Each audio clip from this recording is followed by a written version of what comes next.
We'd like to acknowledge the traditional custodians of the land on which this podcast was produced, the Gadigal People of the Eora Nation. We pay our respects to elders past and present. It's 2022 and we're lakeside in remote Tasmania. Gina Chick is lying by the fire she's just lit. She's one of 10 contestants out here for the first Australian version of reality TV show Alone. The goal is to survive and stay out here as long as possible. This is no easy feat. The air is ice cold, the ground is soaking wet.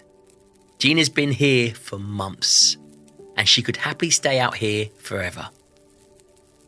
But this night is tough. It's her late daughter's birthday.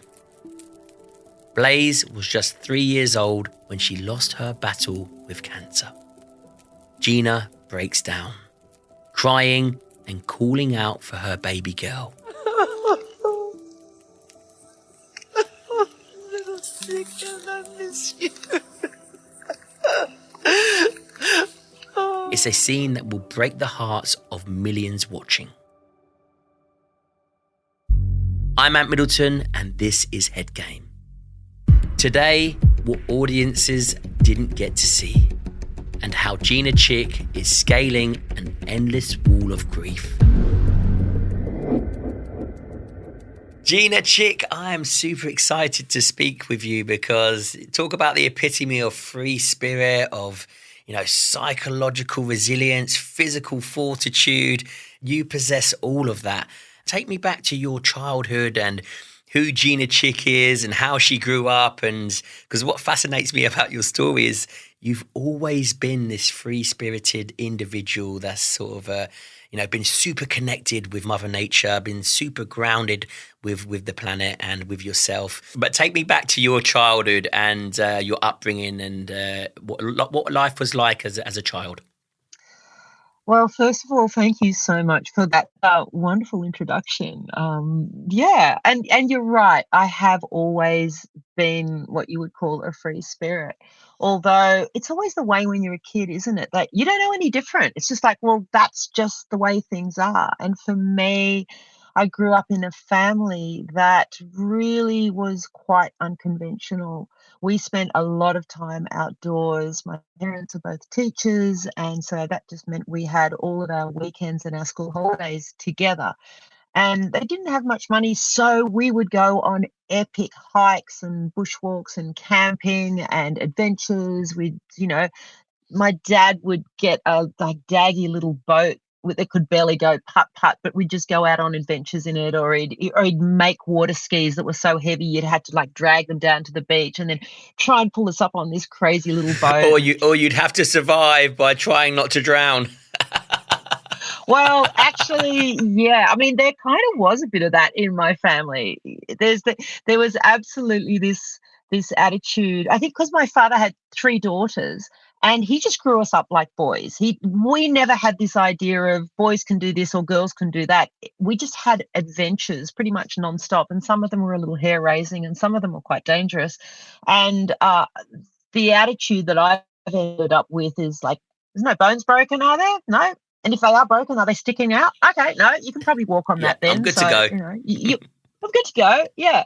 And I think also I've always had this, resilience when it comes to physical discomfort. And I think I got born with that.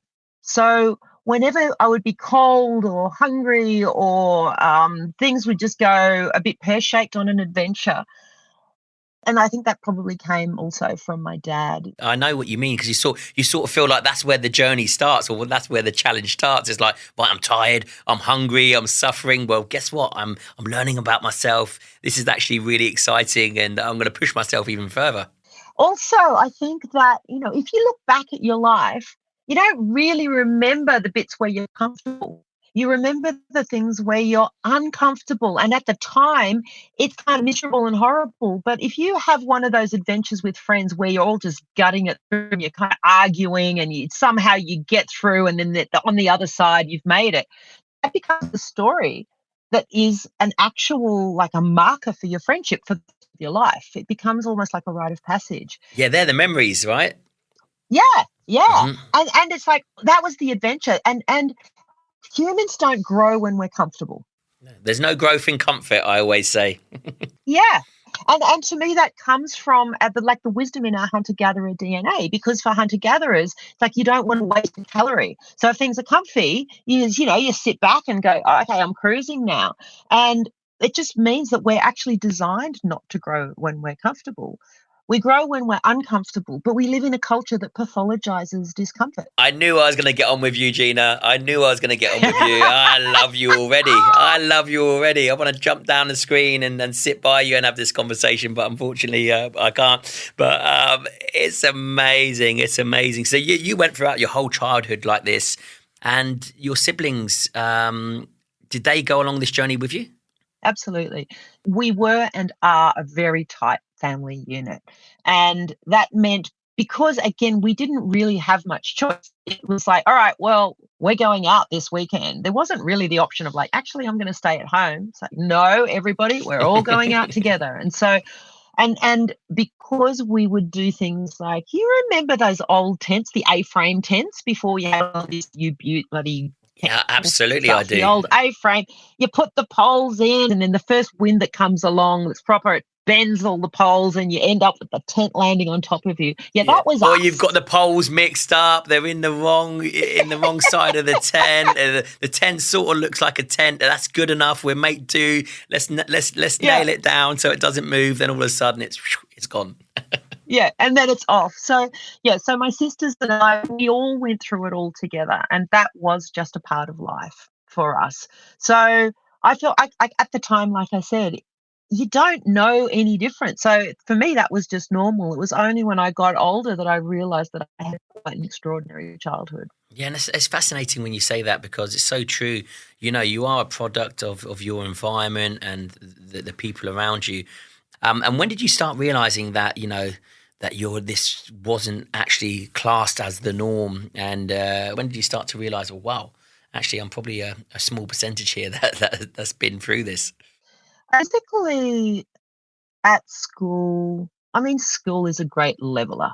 And I went to, a very standard public school. It wasn't any, there was no posh in my world. It was very much a coastal little Aussie seaside town, and there was basically surfers and bogans, and that's about as posh as it got.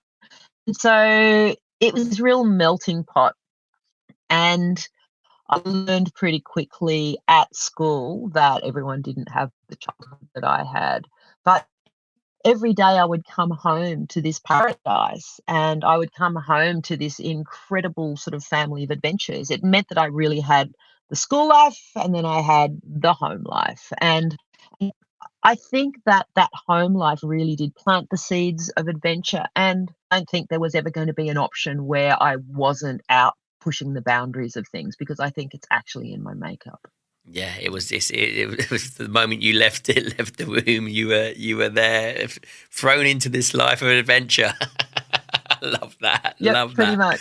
much. And so, what did you want to do? When we sort of get to that stage of people asking the question, "What do you want to do?" Who do you want to become? And it's sort of forced upon us to make a decision. There and then. How did that work out for you? I guess there were a few options, and most of the things that I wanted to do were either to do with being outside, or they were to do with writing. I've been writing since I can remember, and it was only much later, I think in my very early 20s, that I discovered that my grandmother was, an incredible Australian author and writer, and that writing is actually in my DNA. And I didn't know that when I was a kid, but I have been writing the whole time. And I definitely wanted to be a writer. That was always part of the plan. But also the plan, you know what you're like when you're a kid, you're like, well, I'm going to be this, and then I'm going to be that, and I'm going to be that, and then I'm going to do all of that at all. And then I'm going to sail around the world, and I'm going to discover new lands that haven't been found yet. And I'm going to name animals that haven't been discovered yet, and all of that. I was devastated actually to find out that everything already had been named on the map. So I remember there was a moment of going, what do you mean I can't go and discover the lost world? Yeah, find a new island, or do you know what? Damn I it! think it's out there, Gina. I don't think that we have. I think if you go, we should go on a dual search. I'm sure we'll find something. I reckon so. I think I thought big.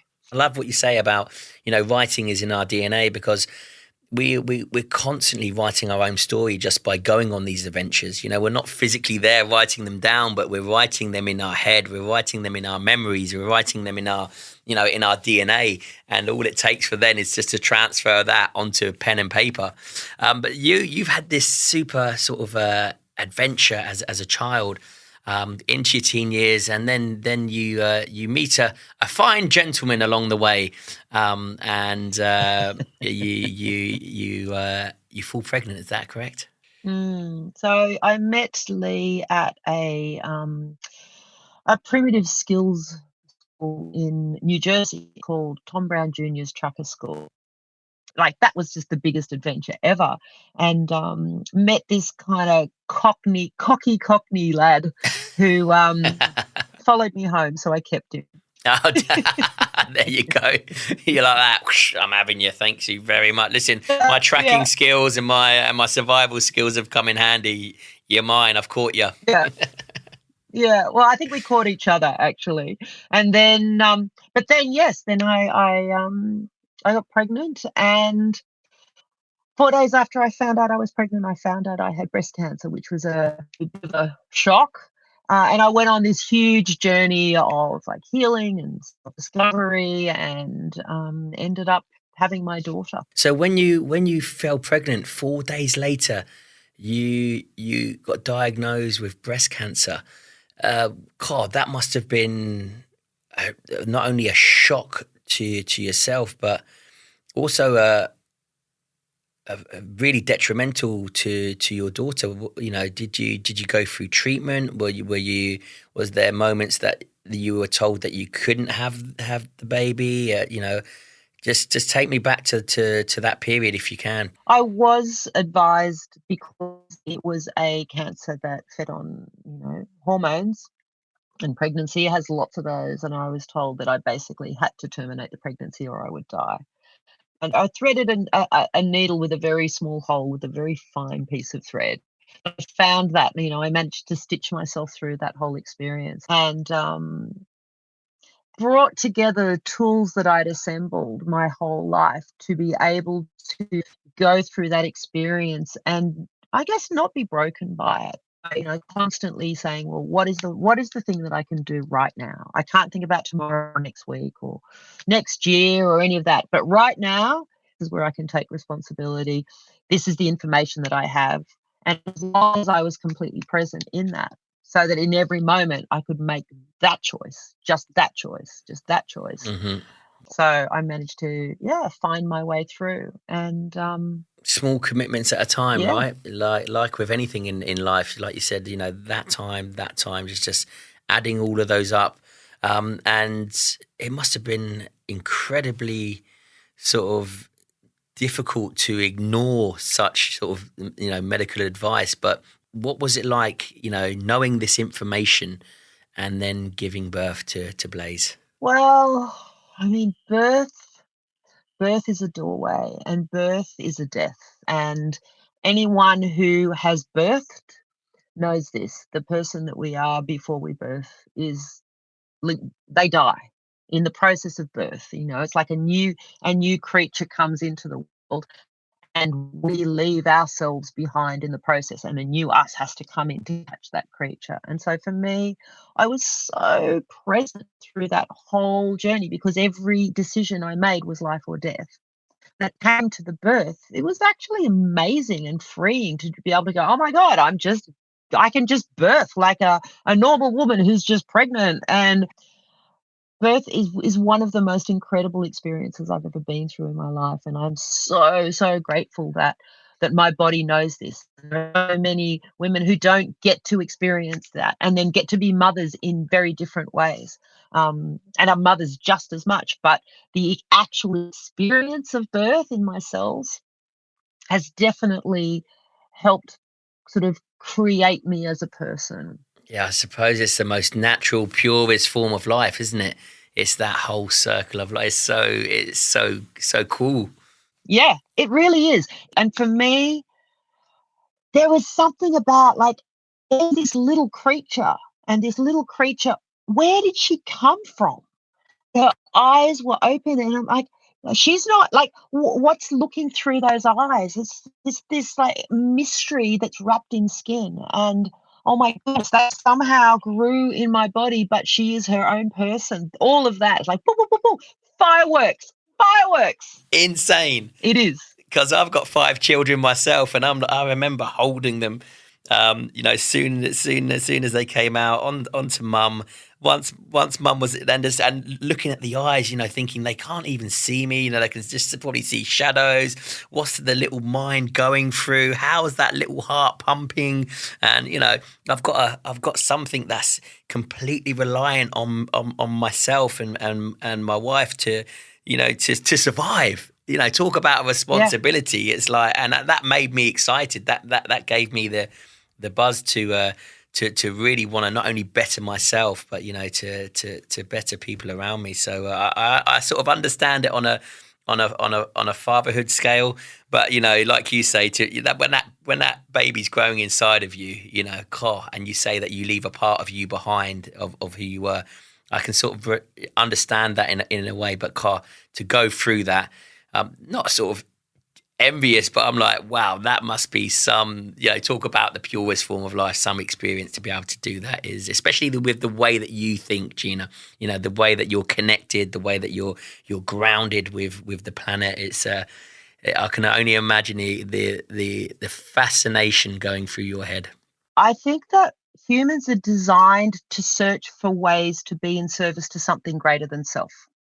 And when that happens, when we find a purpose greater than self, whatever it is, there is a part of us that feels at home. It's like, okay, now I get to bring my gifts. Now I get to bring my wisdom. Now I am not the most important thing in my universe. We go from the selfishness of a child. It's like, I'm the only thing that exists. And then, the entitlement of a teenager is like, I deserve. And then we get broken in our 20s into the universe doesn't actually give a shit. And, if you don't find a way to fit into the greater context of life, then life is going to slap you hard until you get it. And by the time we have a child, then there's this, oh, wow. Now it makes sense. I will never again be the most important thing in my life. As long as this child is breathing, then I am in service to them in some way. And then, of course, there's the parts of us that like, oh my God, I've ruined my life, and you little bugger, and why can't I just go back to my carefree life? I was so great before. But then there is that deeper, like you can't help it. You just get cracked open over and over.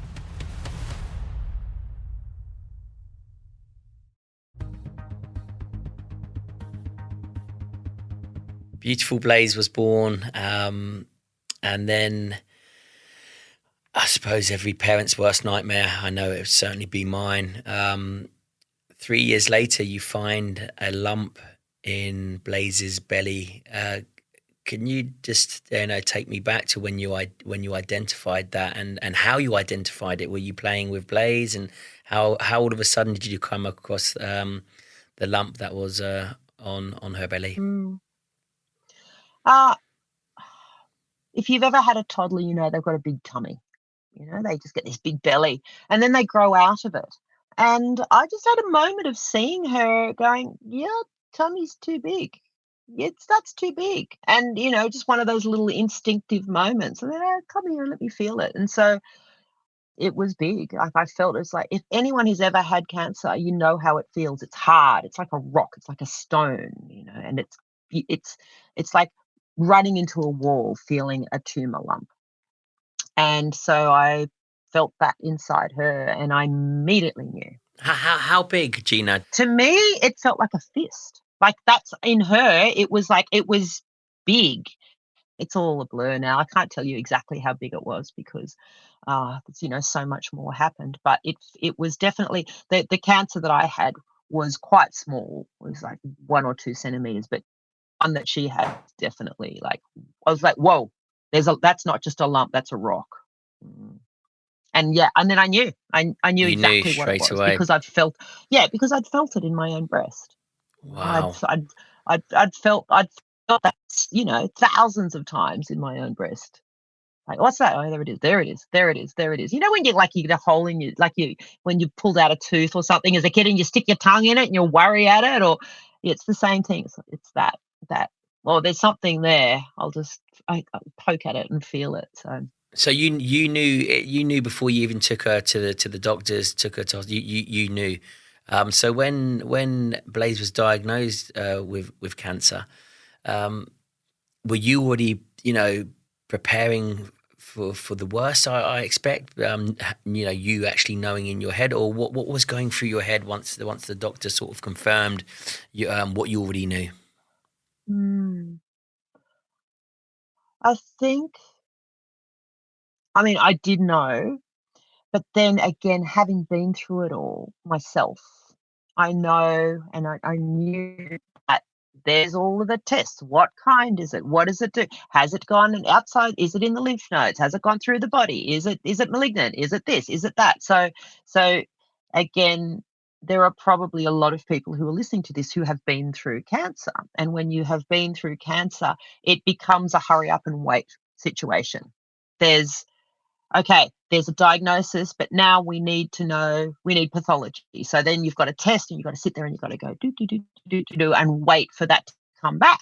And then when it comes back, then you've got to wait for doctors to tell you what it means. And then they give you some options. And then it's like, well, you can do this or this or this or this or this, and then make a decision. And then you've got to wait to be able to let that start. So there's these kind of like these stutter stops, like yes, no, it's like having someone driving a cab and you're in the cab and those people and they put on the accelerator and then they put on the brake and you're like this. It's like, just decide, dude.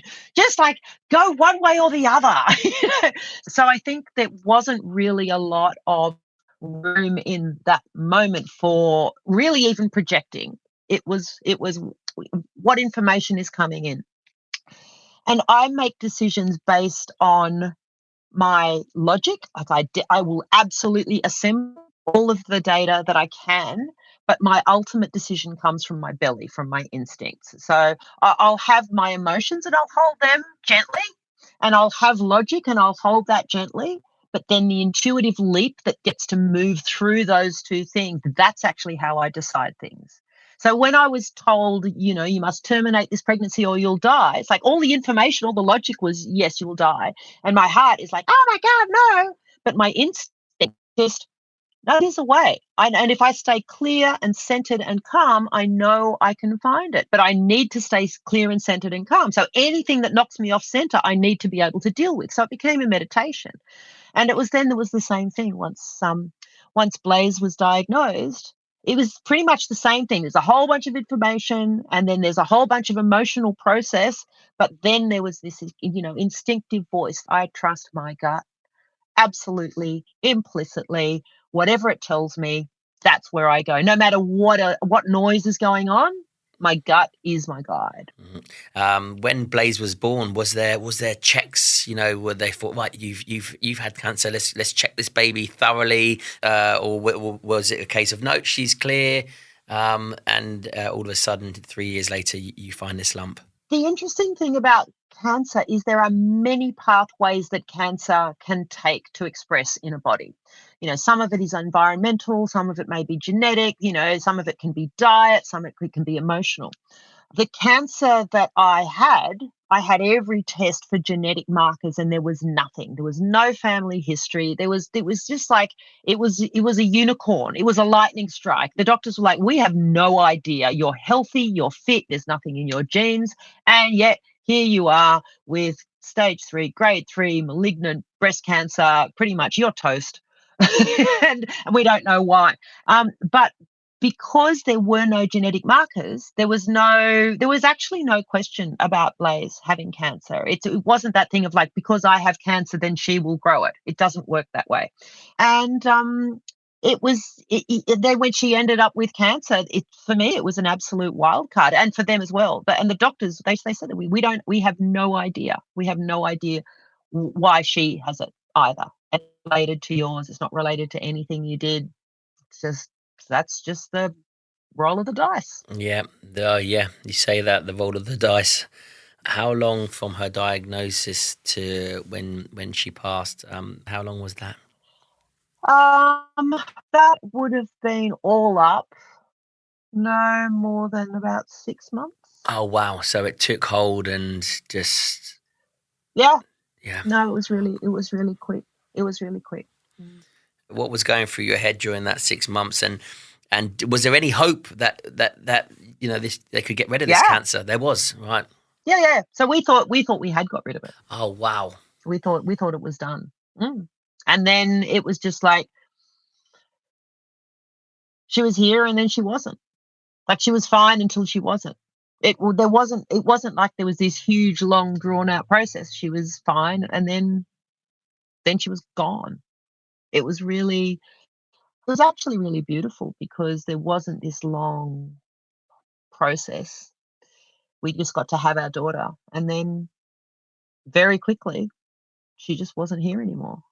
And I'm glad it was like that, actually. That's better than watching a wild thing be caged. How was your grieving process and how did you get through it? Grief demands to be felt. And we live in a culture that I think doesn't have healthy ceremonies and rituals and language about grief. Stiff upper lip and emotions are suspect and, well, it's very inconvenient, incredibly uncomfortable, so we're just going to make that go away, shall we? And I don't hold to that at all. Like, I would rather let the ocean of emotion roll through me. For me, emotions are like weather. They come and they go. And a storm doesn't stay storming on you for months. A storm comes and then it goes, and then there's another storm, but then there's some sunshine in between. And the ocean is beautiful and calm and clear and like dazzling light one day, and the next day it's like these pounding waves that are like churning up the beach. That for me is the experience of being in a body and having emotions. And so I just asked every day of grief, what do you need from me? What is grief asking of me today? And some days it was asking me to wail and have tantrums, and other days it was asking me to like laugh with my friends, and other days it was asking me to make love, and other days it was asking me to watch really bad TV, and other days it was asking me to just look at the leaves in the trees and not move for 3 hours and not even know what I was doing, just be like just looking at nothing. Looking at the waves or looking at the sun. And again, for me, it's always about what is right now. What is this moment asking of me? That's how I got through. That's how I got through pregnant with cancer. That's how I got through all of the situation with her. That's how I got through grief. It's like, what is right now? And then some days it's like, I don't want to feel this right now. So right now, I'm going to eat all of the ice cream and eat all of the chocolate and just, eat my feelings and make it all go away. And then there's other times I'm like, no, now I can absolutely dive to the bottom of myself and I can feel every single skerrick of this feeling and I can wail to the heavens. And then on the other side of that, I'd feel clean and clear. I'm very blessed, I think, to have had a life where I've learned how to process my feelings and to trust my body. I trust my body and I trust the movement of my feelings through my body. So grieving has been huge because it is. But the other thing for me is that grief is the flip side of the coin of love. And however much we love, that's how much we grieve. Wow, love that. For that which has been lost. And so the bigger our love, the more the grief hurts. But the grief is just, that says that I feel and I'm alive and I breathe and I love. Yeah, that's a positive, right? That's a positive grief. What better tribute? Yeah. Mm-hmm. It's like, oh, wow, this is really hurting because that's how big my heart is right now. And to be able to map my heart and see, whoa, like my heart is so big it goes to that horizon, and my heart is so big it goes to those stars, because that's how big my grief is. But that is how big my heart is. It stops being, for me, a negative and just starts being a part of being alive. Wow. And what a gift. I think a lot of people who've lost will tell you that part of the gift of losing someone is the recognition that every breath is a gift. Every breath that I have means that I'm alive. And that is part of the gift of losing her. I'm just like, whoa, here's another one. I'm still alive.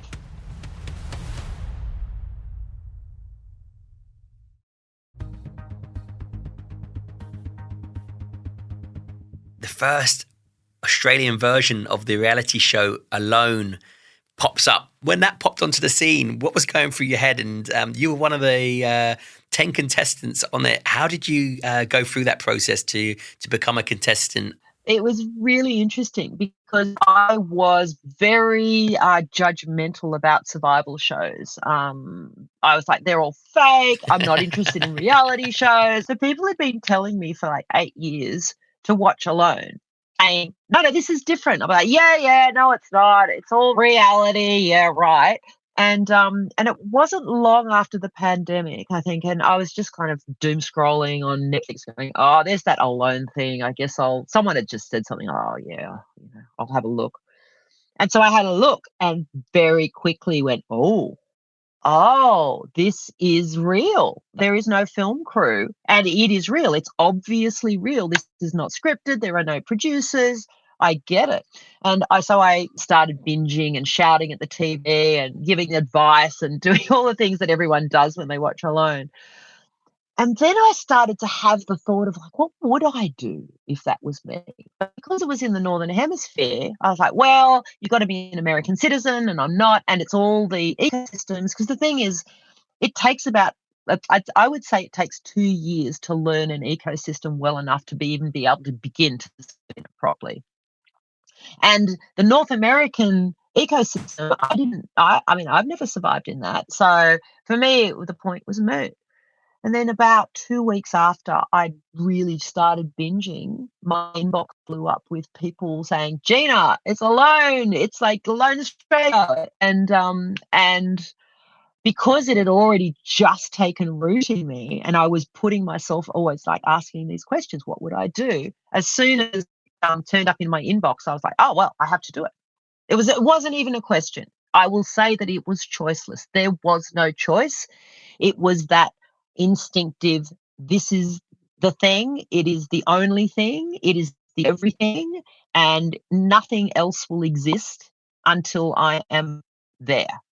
And it was like that. I think I drove my friends insane, actually. I think I drove my friends nuts because I was planning shelters and I was talking about fishing and I started preparing before I applied. I gave myself a whole 3-month plan of preparation before I'd even applied, and I started it. I was like, yep, yeah. and you start it, Gina, and you obviously come out on top and you win this. But did that process of being out, by yourself with your own thought process, connected to Mother Nature, grounded to the planet, walking around without no shoes, which I know that you still do nowadays. Did those 67 days of you being completed, did that help you process your grief? And did you really use that as a platform to do that? It's a great question.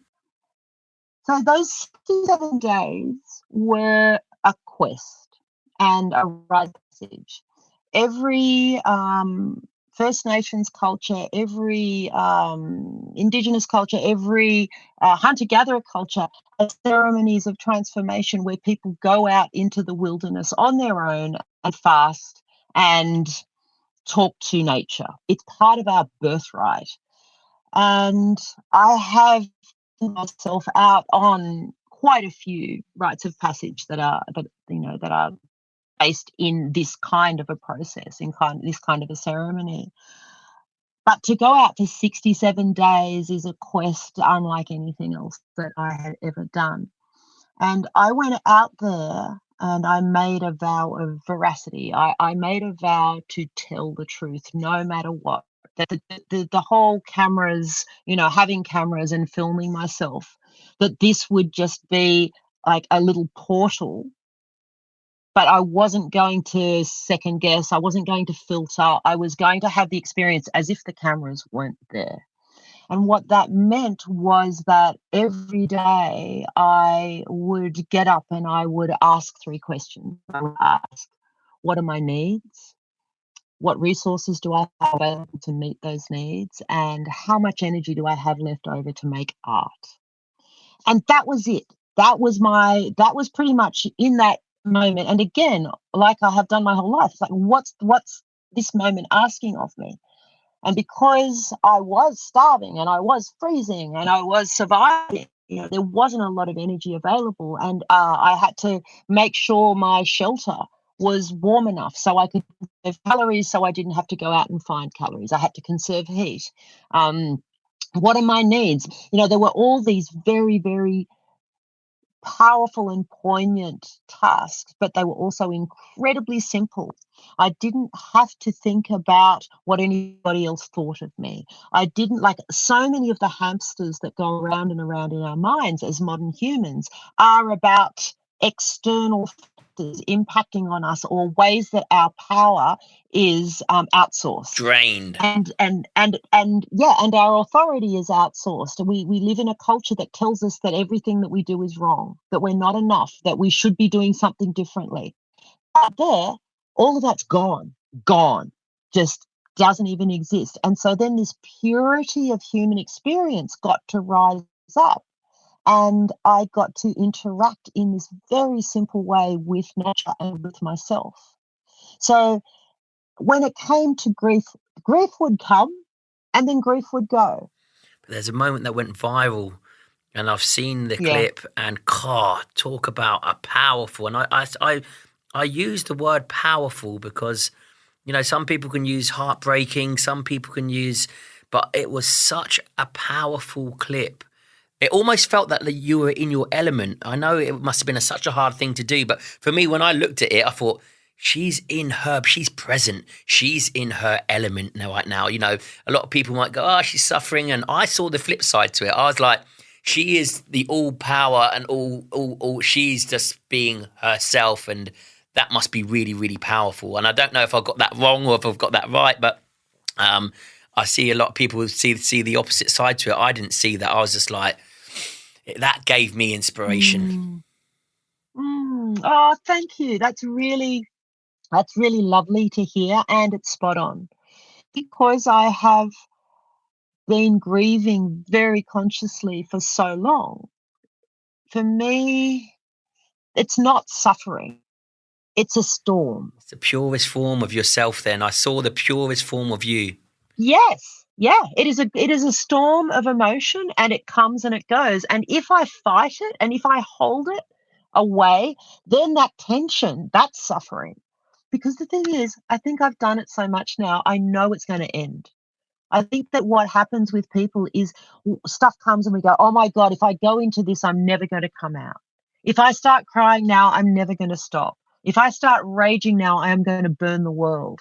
Whereas my experience is that emotions come in waves, and so it will start and it will build. And if I catch that wave, if I fight a wave, then it's going to smash me and it's going to break me. But if I surf that wave, if I let myself be fluid and pliable in that wave, then I might still get dumped, but that's okay. I just hold my breath and get tumbled and then come for the surface. And that grief storm was her birthday.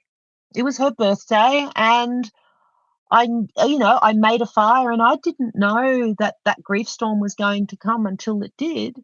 And there was one moment when I had the cameras on, I'm like, am I going to leave this on? And it wasn't even a question. It was like, of course I'm going to leave this on. Of course, I get vow of veracity. I'm going to tell the truth. And this is a human truth.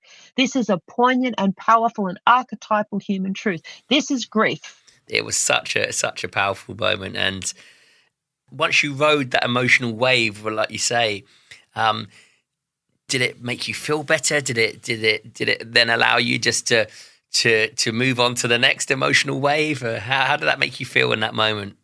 Yes, well, the thing that I think I'm really grateful that SBS and ITV allowed the edit that they did in that moment, because the rawness of this woman keening beside a fire for her lost child, it would be very easy to make that clickbait. It would be very easy to just turn up the volume on that and just leave it in the tragedy and leave it in what looks like suffering. But I'm so grateful because what they did was they showed me the next day when I was leaning against a log and I was in gratitude. I was so peaceful and grateful, and it wasn't fake. You could see it. You could see that this is what it's like. You know, when there's a storm and then afterwards the sun comes out and you go outside and the bush smells amazing and the beach is washed clean and the birds are all singing, and it's like you Yes. needed that storm to like clean out everything, and now everything feels brand new. That's how I felt the next day, and you see it. And I'm so glad that they showed that, because to me there is an intelligence in allowing emotions to move. But if you've never seen it, it can be like, I can't do that. But I have people who stop me all the time in the street and say, thank you so much for showing your grief. And it's helped me to be able to understand and process and not be afraid of my own, which for me, it's that purpose beyond self. Like, I went out there on Alone Australia to, for a million different reasons, but ultimately, it wasn't about me. I was a placeholder. I got to tell a story that I think needs to be told about nature connection, about being a part of nature rather than apart from nature. But ultimately, that story is not about me. It's just I happen to be a vehicle for that story to be told. And I think a part of that was the being able to show, well, this is how it can actually, even though it's the hardest thing, it can also be poetry. And to have people come up and tell me that means that, like, there's a part of me that kind of goes, okay, good. I kind of did my job. I Yeah, did what I needed exactly. to do, Yeah, and yeah, and set it free into the world. yeah. Do you know what?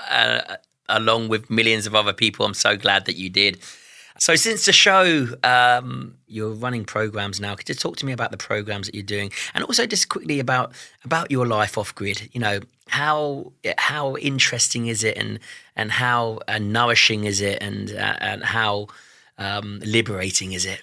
Living off grid is amazing, but at the moment, since Alone, I have had my life turn so completely upside down that I'm not in the shack at the moment. I have a 7-meter bus that is my home and that I kind of go up and down the coast in, but I've ended up writing a book.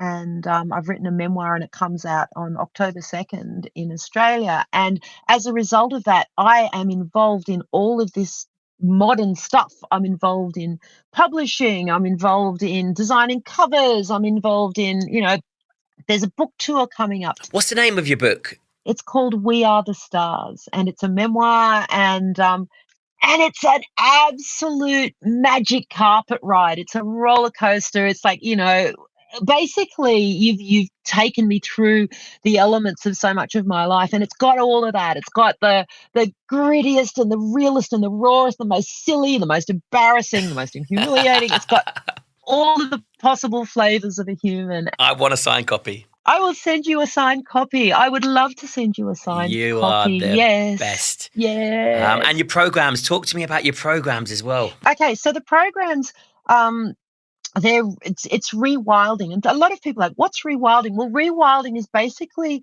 just learning how to exist in relationship with nature using ancestral living skills, like the skills that are encoded in all of our DNA. It doesn't matter what your heritage. 350,000 years we've been Homo sapiens, and 340,000 of those years we were hunter-gatherers. It's all of us, and we only lived and existed by being in connection with nature and with each other, and by being able to live in harmony. Without that, we wouldn't have made it as a species. I love that. Encoded in our DNA. And what we see is that our modernity is like this barrier that we think is really like hard, but it's very permeable and it doesn't take much to scratch it off. And so if you take people and put them into nature connection situations, very, very, very quickly, they start to remember how to be at home in the wild. Like, it doesn't take much. It's like there's a part of all of us inside that is going, come on, let me out, let me out. And so, it starts with maybe just taking off your shoes and walking in the grass, or leaning against a tree, or turning off your phone or looking at a horizon and seeing that infinite edge, or letting your eyes go soft and listening to the birds. All of these things start to quieten it so that we start to get a sense of ourselves as part of the interconnected web of life. And rewilding is how we learn and sort of dive into those skills that are going to help us survive and thrive and love and live and understand the song of the bush, the song of nature. Wow, do you know what? That is amazing. It's almost a program of the purest form of life. It's been amazing chatting to you. Honestly, the energy that I've got from this talk, the knowledge, the freedom of just being able to, connect with myself, connect with my emotions and go with the flow is certainly something that I have to remind myself to do every now and then, because life, sort of takes you away in a certain direction, but I'm very much connected in that way as well. But I think we all need to do it a little bit more. But Gina, thank you ever so much for coming on my podcast, Head Game. I love you millions. And listen, we are definitely hooking up when I come to Oz. And don't forget that signed book for me. I won't forget that signed book. And I'm giving you the biggest squeeze through this screen right now. I'm giving you a proper squeeze from my bones and my heart. I'm taking it. Okay. Bye, love. Gina Chick's memoir, We Are the Stars, is out now. I'll leave the details in the show notes. Thank you so much for joining me on Head Game. If you enjoyed this episode, make sure you're subscribed so you don't miss any of our incredible stories, and leave me a review wherever you're listening. I'm Matt Middleton. Catch you again next time.